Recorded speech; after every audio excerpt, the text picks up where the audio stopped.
चलो ये क्वेश्चन देखते हैं, असर्शन रीजन टाइप का क्वेश्चन है। The property of body by virtue of which it tends to regain its original shape when external force is removed is elasticity. Correct है, elasticity का definition ये है कि property because of which it restores its original shape. Reason: the restoring force depends upon bonded interatomic and intermolecular force of solid. ये भी true है, ये भी ट्रू है, ये भी ट्रू है, और इसी की वजह से ये है। तो इसका ऑप्शन ये है। देखो होता कैसे है, सॉलिड्स में काफी पास पास में होते हैं, राइट। जो inter atomic inter molecular distance है, inter molecular distance is very less in solid. Liquid में थोड़ा ज्यादा है, गैसेस में काफी ज्यादा है। तो एक अपना इक्विलिब्रियम पोजीशन लेके वो वाइब्रेट करते रहते हैं। दैट इज द सॉलिड में ऐसा।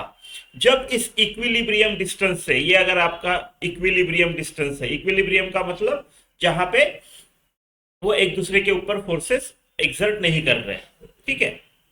जब इक्विलिब्रियम डिस्टेंस, अगर मैं इसको मान लो ये एक रॉड है, इसके अंदर के है, और इस रॉड को मैंने खींचा ऐसा, इसको, इस रॉड को ऐसा खींचा, तो क्या होगा, इनके बीच का डिस्टेंस बढ़ेगा, राइट।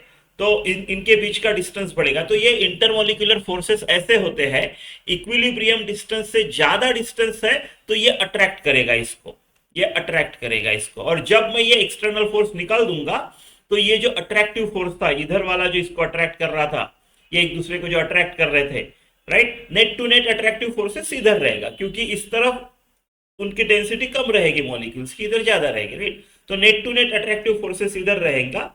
तो जब ये एक्सटर्नल फोर्स निकालेंगे तो वो रिस्टोरिंग फोर्स अपना शेप रिगेन करेगा विद इन इलास्टिक लिमिट।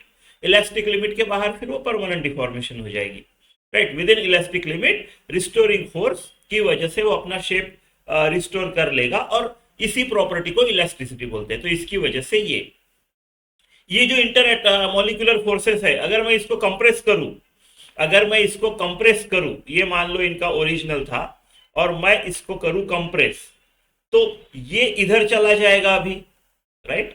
तो इक्विलिब्रियम डिस्टेंस से जब कम होता है इनके बीच का सेपरेशन, तो ये रिपेल करते हैं, तो वापस रिस्टोर करेगा, वापस फोर्स निकालने के बाद वापस अपना ओरिजिनल रहेगा। तो ऐसा ऐसा, तो इक्विलिब्रियम से ज्यादा करो तो अट्रैक्टिव फोर्सेस है, उसकी वजह से वो अपना शेप रिगेन कर लेगा। इक्विलिब्रियम से कम करो तो रिपेल की वजह से वो अपना शेप रिगेन कर लेगा। तो इसी की वजह से ये शेप रिगेन करता है इलास्टिसिटी, यानी इसकी वजह से ये। तो ऑप्शन 3।